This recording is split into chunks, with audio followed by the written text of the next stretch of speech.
Hello aspirants, आप सब अच्छे होंगे, मस्त होंगे और अपनी पढ़ाई को अच्छे से कर रहे होंगे। आज मैं आपको DSSB TGT-SST का 10 नवंबर का सेकंड शिफ्ट का पेपर कर रहा हूँ। उसको पहले क्वेश्चन देखो। पहले में क्वेश्चन में बोला गया है एक सर्कुलर टेबल है जिसके अंदर 7 आदमी बैठे, 1 2 3 4 5 6 7। तो उसमें इसने बोला है सारे सेंटर की तरफ को फेस करके बैठे हैं और K और C के बीच में 2 पीपल है और जो काउंट किया गया है वो C के लेफ़्ट से काउंट किया गया है। मतलब अगर C में मान के चलूँ, C यहाँ पे है, कहाँ पे मैं मान के चलता हूँ C अगर C यहाँ है तो 2 का डिफरेंस K कहाँ पे हो जाएगा, K हो जाएगा यहाँ पे, ठीक है। तो फिर इसने बोला है, फिर नेक्स्ट में बोला है कि D sit to third to the left of B, B के थर्ड लेफ्ट में C है, B के थर्ड लेफ्ट पे क्या है, C है। तो इसका मतलब है अगर मैं मान के चलूँ अगर B यहाँ है, B का थर्ड लेफ्ट में क्या है, D है, B का थर्ड लेफ्ट में एक B अगर मैं यहाँ पे B अगर मैं यहाँ पे मान के चलूँ, B का थर्ड लेफ्ट बैठेगा D, यहाँ पे D हो जाएगा, ठीक। फिर इसने बोला है M sit to the immediate right of B, B के इमीडिएट राइट पे है M, B का इमीडिएट राइट पे हो गया M, ठीक। B के इमीडिएट राइट पे क्या होगा, M, B के इमीडिएट राइट पे हो गया M, ठीक। तो इसके बाद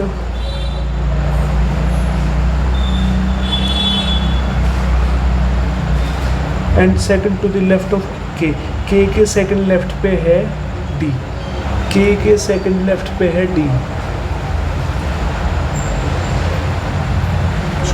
इसने बोला D sit to the third to the left of B, M sit to the immediate right of B और second to the left of K, K के सेकंड लेफ्ट पे M है, K के सेकंड लेफ्ट पे M है। तो K कहाँ पे है, K ये रहा, K का सेकंड लेफ्ट किधर बैठेगा, इधर, K के सेकंड लेफ्ट पे M है, बिल्कुल सही बात है। और L is not an immediate neighbour of D, D का नेबर नहीं है L, जब D का नेबर L नहीं है तो L होगा यहाँ पे, कहाँ पे, L होगा यहाँ पे, बचा A यहाँ पे होगा, ठीक। अब इसने क्वेश्चन में पूछा है who sit third to the right of A के थर्ड राइट में क्या है, A ये रहा, A का थर्ड राइट बैठेगा 1 2 3, A के थर्ड राइट में है M, तो option second is correct answer, ठीक। ऐसे सेकंड क्वेश्चन देखते हैं। सेकंड क्वेश्चन में बोल रखा है 7 बॉक्स है जो कि एक के ऊपर एक रखे गए, ज़रूरी नहीं है सारे ऑर्डर में हो,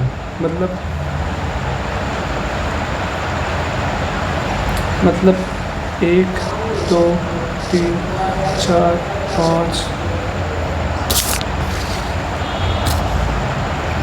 6 और 7, ठीक। फिर इसने बोला है only 3 box are kept below V के नीचे 3 बॉक्स है, V के नीचे 3 बॉक्स है, V यहाँ पे है तो V के नीचे 3 बॉक्स हो गए।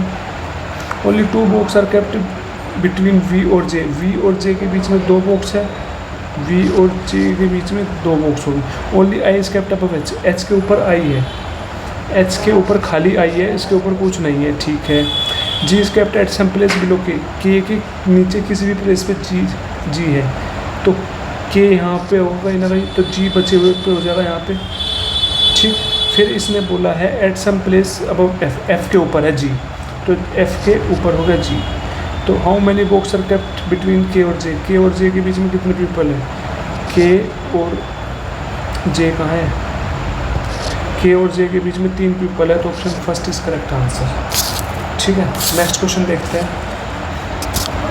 नेक्स्ट क्वेश्चन में कोड लैंग्वेज दे रखा है A plus B means A is the mother of B, A hash means A is the brother of B, A divide B, A is the wife of B और A at the rate B, A is the father of B। तो पहला question देखो, P plus Q क्या बोल रहा है, P is the mother of Q, Q की माँ हो गई P, ठीक है, Q की माँ हो गई P, ठीक है। फिर इसने बोला है Q has J, Q is the brother of J, J का भाई Q है, Q हो गया किसका, G का भाई, G पर G डिवाइड H मतलब G is the wife of H, H की वाइफ है G वाइफ है किसकी, H की, H हस्बैंड होगा, तो H at the rate K, H is the father of K का फादर हो गया H, ठीक है। फिर इसने पूछा K का P से क्या संबंध है, K का P से संबंध है, ये जो है मदर की मदर है, मदर्स मदर, तो option fourth is correct answer. ऐसे फोर्थ क्वेश्चन देखते हैं। फोर्थ क्वेश्चन क्या बोल रहा है, जैसे दे रखा है हमें MEARCC WAE BYG और नेक्स्ट। तो M होता है 13, ये 18, ये 23, ये 2, ये 5, ये 1, ये 3, ये 3, ये 1, ये 5, ये 25, ये 7। अब देखो 13 + 5 18, 18 + 5 23, 23 + 5 23 + 5 2 और 2 + 5 7, 7 मतलब G। नेक्स्ट 5, 5 - 2 3, 3 - 2 1, 1 - 2 25, 25 - 2 23, 23 मतलब W। तो 1, 1 + 2 3, 3 + 2 5, 5 + 2 7, 7 + 2 9 मतलब I, GWI। तो GWI कौन से ऑप्शन में? सेकंड ऑप्शन में। तो second option is correct answer. ऐसे फिफ्थ क्वेश्चन देखते हैं। दे रखा है 29, 32, 38, 47, 59 एंड सो। अब देखो 29 + 3 32, 32 + 6 38, 38 + 9 47, 47 + 12 59 और अब करेंगे 15 ऐड। तो 59 + 15 74। तो option third is correct answer. ठीक, नेक्स्ट देखते हैं।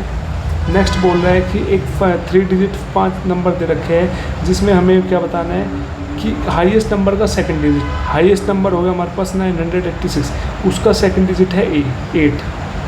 उसका सेकंड डिजिट क्या हो गया? 8। तो उस 8 में हमने ऐड कर दिया किसको? लोवेस्ट नंबर के फर्स्ट डिजिट को। लोवेस्ट नंबर हमारे पास है 563, उसका फर्स्ट नंबर क्या है? 5। तो 8 + 5 13। तो option third is correct answer. अब देखते हैं सेवन्थ क्वेश्चन।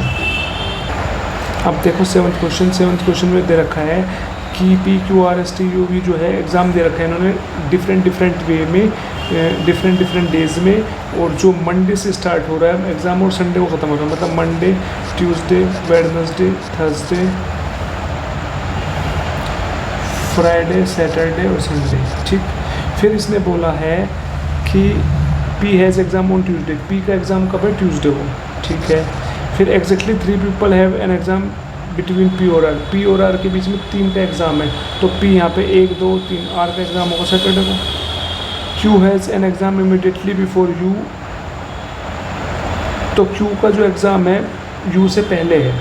तो Q का एग्ज़ाम U से पहले, तो Q का एग्ज़ाम अगर मैं यहाँ मान लूँ, इसने कहा है, और V has exam immediately after U। U के बाद में V का एग्ज़ाम है और U से पहले Q का एग्ज़ाम है। तो मतलब U से पहले तो Q का एग्ज़ाम है और U के बाद V का एग्ज़ाम है। ठीक है, फिर only 1 person has exam between Q और S। Q और S के बीच में एक का एग्ज़ाम है। तो Q यहाँ पे है तो S यहाँ पे होगा। फिर इसने बोला how many peoples have exam between T और V। यहाँ पे लास्ट में होगा T। तो T और V के बीच में कितने का एग्ज़ाम है? ओनली 1 का एग्ज़ाम है। तो option second is correct answer. ठीक है, तो 8th क्वेश्चन देखते हैं। 8th क्वेश्चन क्या बोल रहा है कि 8th क्वेश्चन बोल रहा है, दे रखा है में DVN HZR LDV PHZ और नेक्स्ट बताना है। नंबरिंग लिख दो 4 22 14 8 26 18 12 4 22 16 8 26। अब कैसे करेंगे? 4 + 4 8, 8 + 4 12, 12 + 4 16, 16 + 4 20, 20 मतलब 3, 22 + 4 26, 26 + 4 4, 4 + 4 8, 8 + 4 12, 12 मतलब N TN। तो 14 + 4 18, 18 + 4 22, 22 + 4 26, 26 + 4 4 मतलब D। तो TLD इज़ करेक्ट आंसर। तो option third is correct answer. ठीक है, नेक्स्ट क्वेश्चन देखते हैं। नेक्स्ट क्वेश्चन में बोल रखा है कि एक लेटर दे रखा है, लेटर क्लस्टर। उसमें ये बताना है कि जो भी लेटर दे रखा है उसमें अगर वोवल है तो उसके बाद वाला लेटर लिखना है, अगर कॉन्सोनेंट है उसके पहले वाला वर्ड लिखना है। और हमें ये बताना कितने ऐसे लेटर बनेंगे जिसमें मतलब कि कोई भी वोवल नहीं होगा। तो देखो आई क्या है? वोवल। वोवल के बाद वाला लिखेंगे मतलब J। M से पहले वाला लिख देंगे L। P के पहले वाला O। ऐसे A के बाद वाला B और N के पहले वाला M, R के पहले वाला Q। एच के पहले वाला जी, यू के बाद वाला वी, पी के पहले वाला ओ, के पहले वाला जे, एक्स और एफ। तो कौन सा बच गया? J L O. तो फर्स्ट वाला सॉरी सेकंड वाला और फोर्थ वाला ऐसा है जिसमें वोवल नहीं है, तो option fourth is correct answer. ठीक, अब 10th क्वेश्चन देखते हैं, ध्यान से समझो। 10th क्वेश्चन क्या बोल रहा है कि एक स्टेटमेंट दे रखी है, एक कंक्लूजन दे रखा है, तो हमें बताना कौन सा करेक्ट है। तो पहला कंक्लूजन देखो, पहला कंक्लूजन दे रखा है सम चेयर और बेंच, चेयर और बेंच की बात कर रहा है। तो स्टेटमेंट में देखो चेयर और बेंच कौन से में है, तो बेंच फर्स्ट वाली स्टेटमेंट में है और चेयर सेकंड वाली स्टेटमेंट में है। तो मतलब ये जो है सेकंड वाली स्टेटमेंट से बन सकता है ऑल बेंचेस आर चेयर है, तो ऑल बेंचेस हो गया हमारे पास 100 और चेयर हो गया 50। अब इसने बोला है सम चेयर आर बेंचेस, कुछ चेयर क्या है? बेंचेस है। तो चेयर कितने? 50 हो सकती है चेयर 50, और बेंचेस 50, तो बेंचेस भी 50 हो सकती है। तो पहला कंक्लूजन तो बिल्कुल सही है, तो सम चेयर आर बेंचेस हो सकते हैं, तो फर्स्ट कंक्लूजन तो करेक्ट हो गया। अब सेकंड वाला देखते हैं, सम टेबल आर बेंचेस। अब बात करते हैं टेबल और बेंचेस की। तो टेबल और बेंचेस जो है कौन से स्टेटमेंट से बनेगा? तो टेबल लास्ट वाली में है और बेंचेस सेकंड वाले में, तो सेकंड और थर्ड को मिलकर बनेगा। एक बात याद रखना, सेकंड वाली स्टेटमेंट पॉजिटिव है और थर्ड वाली नेगेटिव है, तो जो कंक्लूजन निकलेगा इसका वो कंक्लूजन नेगेटिव निकलेगा, तो स्टेटमेंट मिला के नेगेटिव स्टेटमेंट बनेगी। बट ये हमें दे रखी है पॉजिटिव स्टेटमेंट, जो कि नहीं बन सकती, स्टेटमेंट बनेगी नेगेटिव। तो इसका मतलब है सेकंड वाला हमारा गलत हो गया, तो सेकंड वाला हमारा नहीं हो सकता, तो फर्स्ट वाला ही करेक्ट होगा, कंक्लूजन 1 फॉलो। तो option third is correct answer, only conclusion 1 follows. I hope ये चीज़ आपको समझ में आई होगी। अगर कोई भी चीज़ क्लियर नहीं है प्लीज़ कमेंट करके मुझे बताना, मैं उस चीज़ को दोबारा समझाने की कोशिश करूँगा। Thank you so much.